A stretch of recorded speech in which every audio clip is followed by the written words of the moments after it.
Are we live? Is this live? Hey, it's the ROMKids Show. We're back. It's been a couple months. I hope everyone's doing all right and doing well. It's Huron from the Royal Ontario Museum. That's Parasaurolophus, my favorite dinosaur. And this is the ROMKids Show. We're really excited to be here today, live on site at a very closed and very empty Ontario Museum. The ROM obviously being open Wednesdays through Sundays right now. Nice to see you all here. This is a kids show, okay? This is a kids show. We're going to be running these like every Tuesday at 2 p.m. Some will be here at the museum. Some will be back at like my place. We're going to do some projects, tell some stories, talk about some cool things. We have a very special guest today as well. Dr. David Evans, which is really cool, and I'm really excited about that. Really quickly, though, I'm going to get some feedback from my producer. Yes, we can hear me. That is really, really good. Yeah, we're here at the ROM. We have a lot of things that are going to be going on today in this episode. Have you missed it here? I've missed it here. This is my first time back in like a couple months. It's the Dinosaur Gallery, just me. And look at right here. Look at right here, real quick. Stegosaurus. Hey, and there's an Allosaurus back there too. So that's really exciting. If you got kids, we're going to be doing some crafts. Right now, we're going to be making dinosaur eggs. We're going to be talking with David Evans, tell some dinosaur stories. If you're a fan of the show or have been watching, we started in March. Then we did a whole bunch of these things. We got a lot of fans out there. And every sort of Tuesday, tell a story, talk about some cool science that's happening here at the museum, and then, you know, remind ourselves of what a cool, awesome museum we have and do some great distance learning, okay? What I'm going to do right now is we are trying to do this with a lot of crazy things, so please bear with us if the sound doesn't sound too good.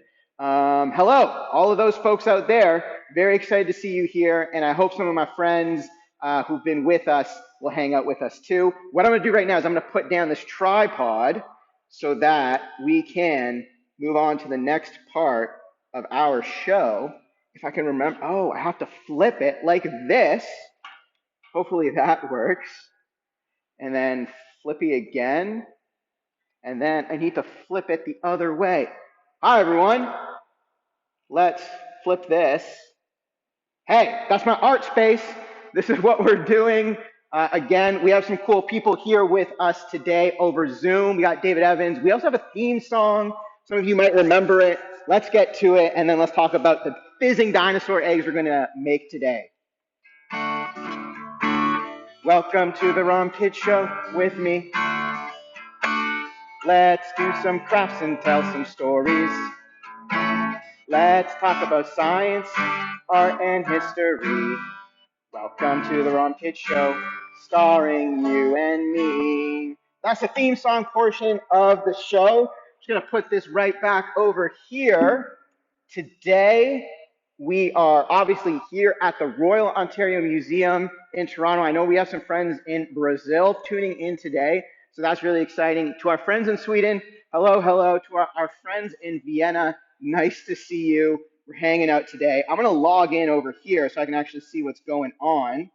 And then we're going to get to it. Whoa. Cool. Nice to hang out with you all. So we're making fizzing dinosaur eggs today, okay? And what they look like is this. It's a fizzing dinosaur egg. Inside is a dinosaur. We're going to make that, all right? So what you need to do this is you need a toy dinosaur. Here's a Parasaurolophus, the ROM's pride and joy dinosaur. You need baking soda. We got some baking soda right here. That's a lot of fun. You're going to need some sort of measuring cup, a mixing bowl. You're going to need a little mixer as well.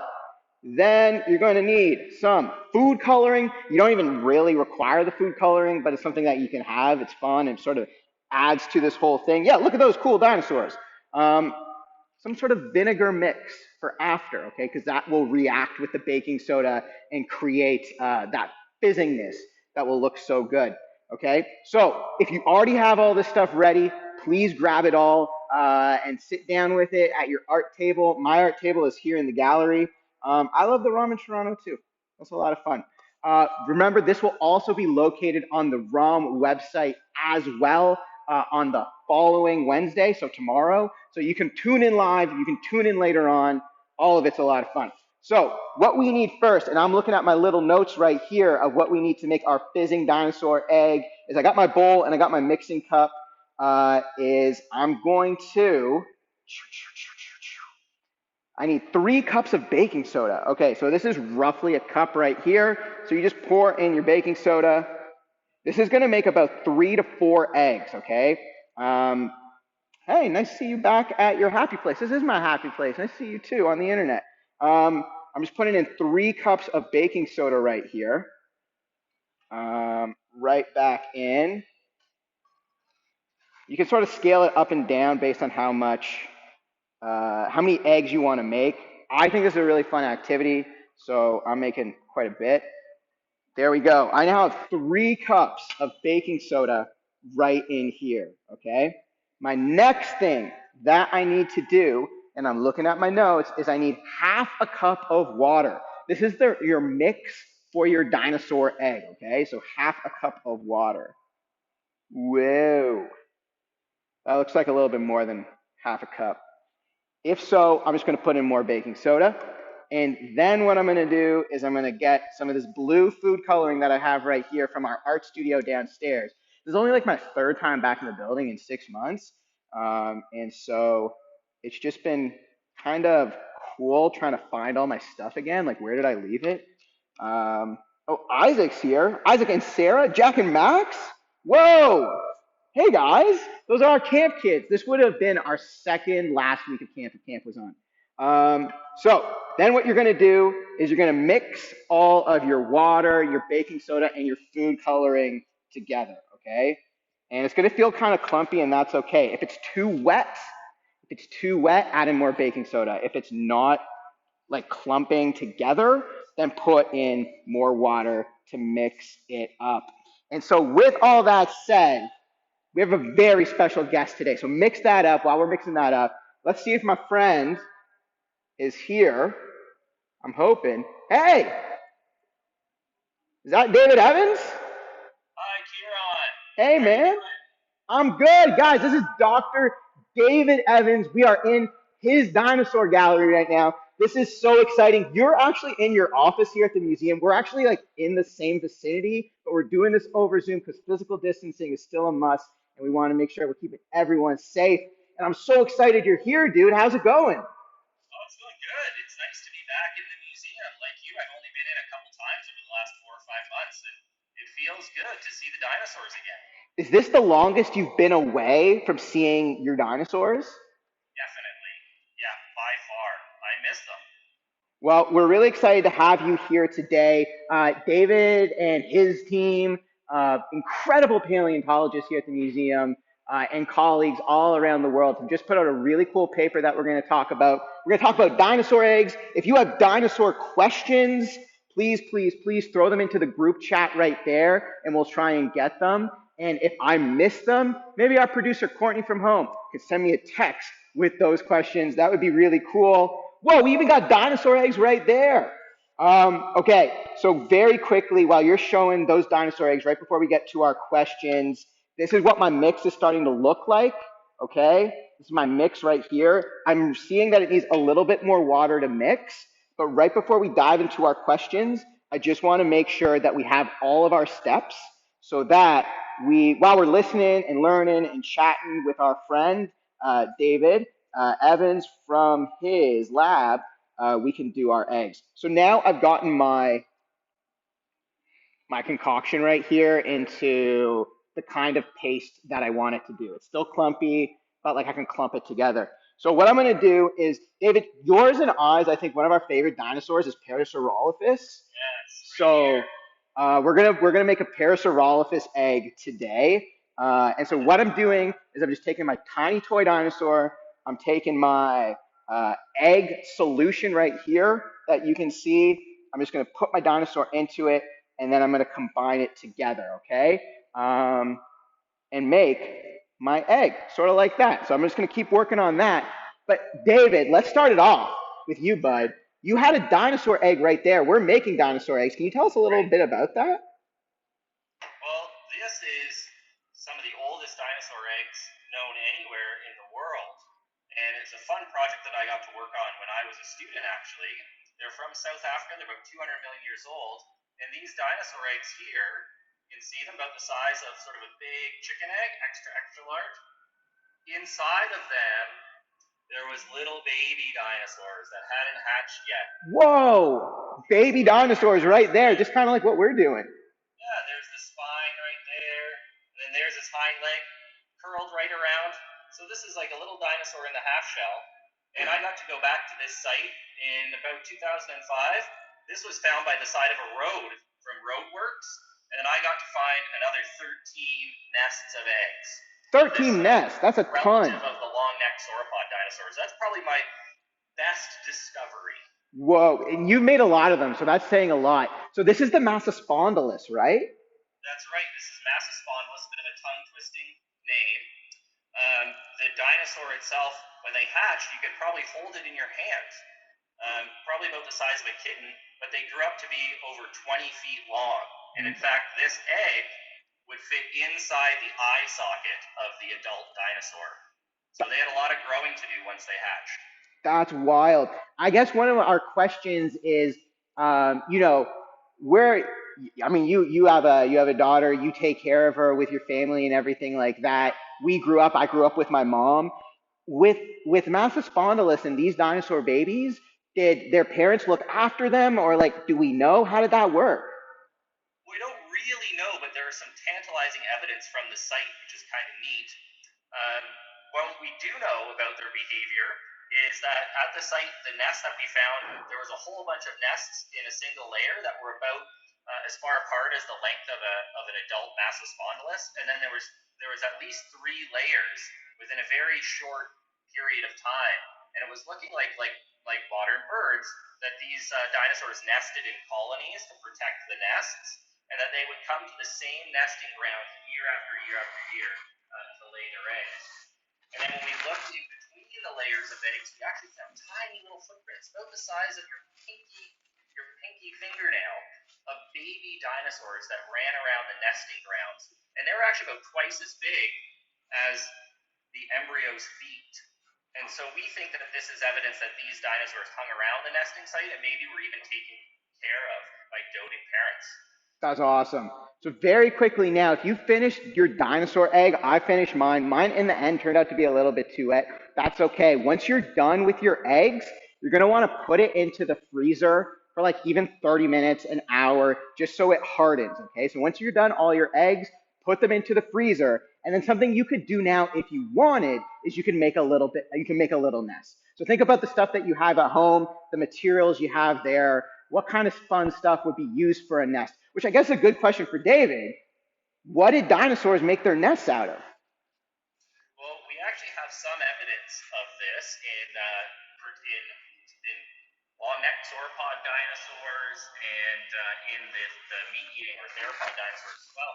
They seem to have made nests out of the earth. They seem to have dug their eggs down into the ground and basically laid their eggs in a nest that they fashioned out of the earth. They were quite engineering marvels, actually. And we know from studying some of these sites that some of the parent dinosaurs, particularly the feathered ones, would actually sit on the eggs in these nests. So pretty remarkable behavior that we associate with birds brooding, but birds actually got those behaviors handed down to them from their dinosaur cousins. That's a good one, because we know, science tells us today that birds are the dinosaurs that live around us today. When we have like a chicken burger or McNuggets or anything like that, we're eating a dinosaur. Yeah. We celebrate Christmas and Thanksgiving with dinosaur, the turkey. By eating a turkey. Also, right behind us here, we have 2 baby myosaurs, which are kind of nice. I think we can see them right here.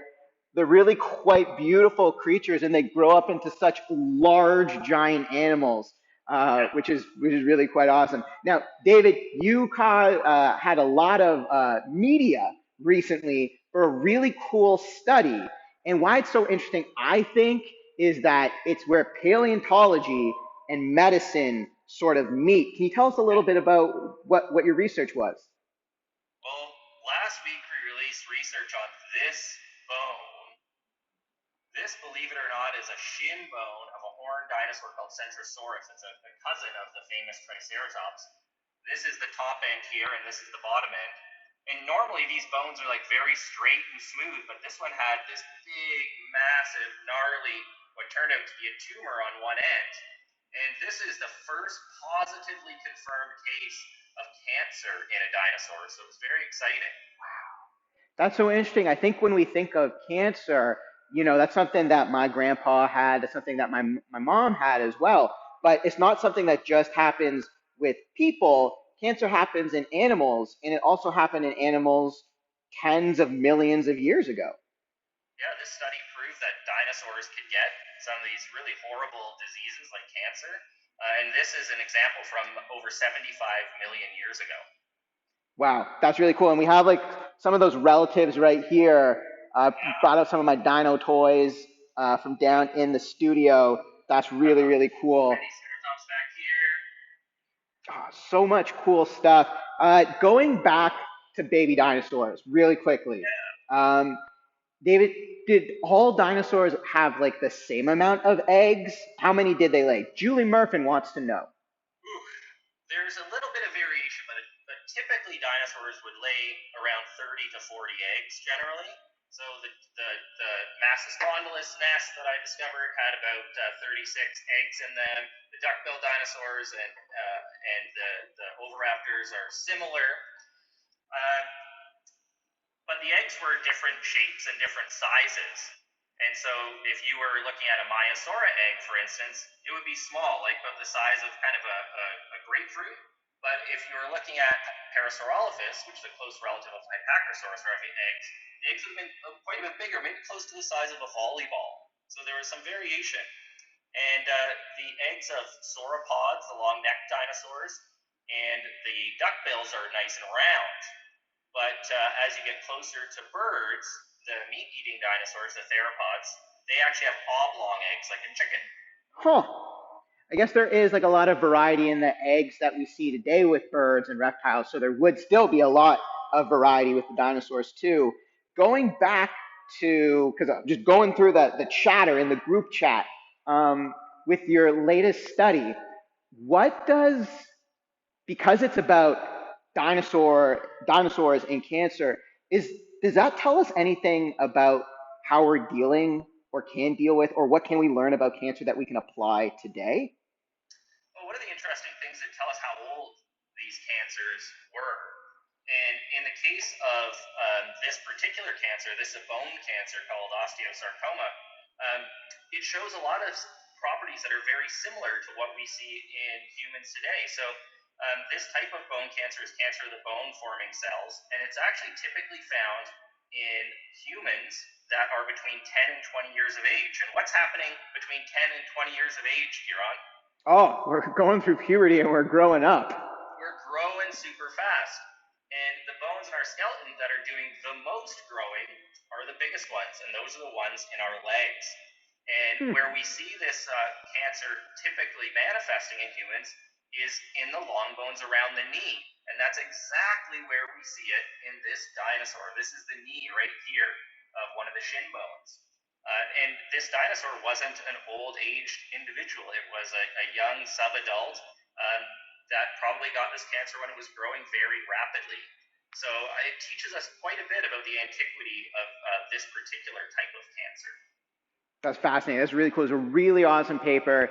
A lot of coverage on it. A lot of great science communicators out on the net wrote about it. And there's also a really nice article up on the ROM's website as well about this really, really cool study. And I think what's so interesting about museums, but particularly our museum here at the ROM, is that we have all these super cool galleries that you can see. And again, we're open now, Wednesdays through Sundays. And right now we're closed, so I just get to like have this whole space to myself. But the ROM is open Wednesdays through Sundays now. But what's really cool is that you put all these, dinosaurs on display, but then you go and do more research. And it's one of the things that you would have done this summer if it wasn't for the pandemic, is field work. Can you tell Yeah. us a little bit about what it's sort of like being out there in the wild? Well, I mean, I can only summarize it in one sentence. It's the best thing in the world. My favorite thing is to get out into the Badlands and look for new dinosaur bones. And when you find dinosaur bones that are weathering out, you're the first person in tens of millions of years that has laid their eyes on that particular fossil. And it's exciting because at any moment, you could turn a corner or climb up a hill and find a fossil that really changes our understanding of a particular fossil species or even a whole group of species. So it's something that really drives me. It's something I really enjoy doing. And I have to admit, it's pretty sad. I've never missed a field season since I started being a paleontologist out in Alberta or Montana. And it's been 21 years Wow. since I've been going. And this will be the first time because of the COVID virus that I won't actually get out into the field. So it's a bit sad for sure. One of my favorite times during the summer is when I see you pack up your truck to go, go wherever you're going. And I see that because I'm outside doing summer club, like our camp here at the museum. And so it's 21 years for you to not be in the field. This is my first time in 20 years we haven't run summer club. And I'm seeing a lot of our friends in the group chat who would have been at camp with us this summer. And we miss you, but that's why we're trying to do the ROMKids Show, bring a little bit of camp to you. One of the questions that we had, and we actually had your friend, Dr. Victoria Arbor on a few weeks back, and that was really cool. But we're in Toronto. This is a Royal Ontario Museum, an incredible institution. Are there dinosaurs in Toronto? Like, do we find fossils? Can I find a fossil in my backyard in Toronto? Yeah, so you definitely can, and some pretty spectacular fossils have been found here in Toronto. But the rocks that we have in southern Ontario, and actually in Ontario generally, tend to be much older than the age of dinosaurs, Huh. and much older than when dinosaurs first appeared on the evolutionary scene. But what we find in Toronto are the remains of ancient marine organisms that are sort of 350 to 450 million years ago. And some of these can be really, really beautiful and special fossils. In fact, two kids were playing in the Humber River Valley in the middle of Toronto, and they walked up the river and they found a gigantic trilobite, complete, that they brought to one of our ID clinics. And that trilobite is so amazing that it's going into our new Dawn of Life gallery that we're working on right now. So it's an example of how even the public, anybody can make a important fossil discovery that can go on display even at the Royal Ontario Museum. That's citizen science in action. That's so, so, so cool. Really quick hi to Asher and Ethan that are here today. Miss you guys. Hope you are all well. Let's wrap up and then we're going to do the fizzing dinosaur experiment. But my final question for you, David, is exceptional paleontologist. I've absolutely loved following your career. I think we've both sort of grown up. Likewise, Kieran, exceptional educator. Thanks, man. It's been fun. I think we've both sort of grown up here in our own respective fields. So how did you end up becoming a paleontologist, and how can kids today become a paleontologist like you? Well, I actually started my path coming to museums like the ROM. In fact, I saw dinosaur skeletons for the very first time when I was 4 years old at the Royal Ontario Museum when I was a kid, and it just blew me away. And from that moment on, from coming to the museum, I always wanted to be a paleontologist. So I never wavered or changed course from that goal. So I went through many years of school, from grade school to high school, where I chose all sciences and levels at university. But when I was a young kid, before I could choose my classes, what I did was I read everything I could about dinosaurs.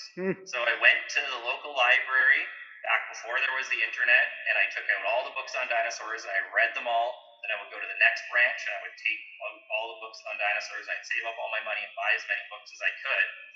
And this is something that anybody who wants to be a paleontologist can do at any age.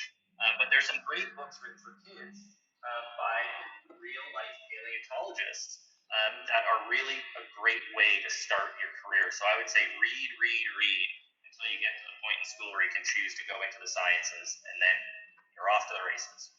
That's awesome. Big fans of reading on this show too, and literacy. So really like that very easy, actionable item right there. David, do you want to see us fizz a dinosaur egg? Yes, definitely. Okay. That's that egg. So here's what you do after, hopefully you've made a nest and you got it all ready at home. You're going to take your dinosaur eggs out of the freezer. You're going to get it to a safe space where you can make a mess. So talk to the adults in your house to make sure it's a safe space for doing that.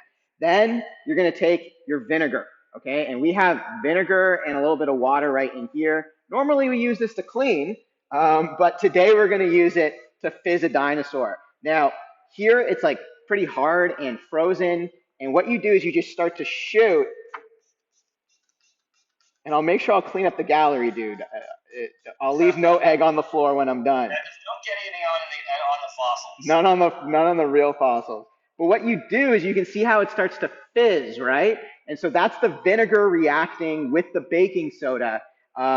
Sort of like how if you ever made like a volcano, where you pour the vinegar into a little funnel, and then in it is the baking soda, and it reacts and it comes up.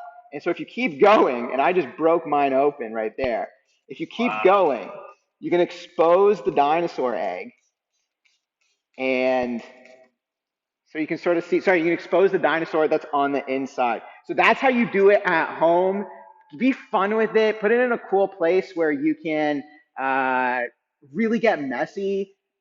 Enjoy it, expand it, do whatever you want with it. Just make sure you have a lot of fun with this fizzing dinosaur activity. David, thank you so much. You brought out some dinosaur eggs. He spoke to us about some really cool research he's doing on dinosaur fossils and cancer. Genuinely just a great guy. And thank you so much for being on our big return episode. Of course, I want to say hi to all the kids out there. And thanks for tuning in. Great to see everybody. That's awesome. So with that, I'm going to flip my shirt one time. Remember when flip shirts were super popular last summer and every kid had one? Well, I got one too because I think they're really fun. You can see us again on the ROMKids Show next Tuesday at 2 p.m. We're going to be talking about ROM camp history. We're going to be making ice cream. So that will be really, really fun. This episode will be online on the ROM website tomorrow, so you can always view it later on. It's great having so many of you here. Thank you. That's so nice of you guys. A lot of people saying thanks and everything, and we'll see you next Tuesday. Bye, everyone. It's the ROMKids Show.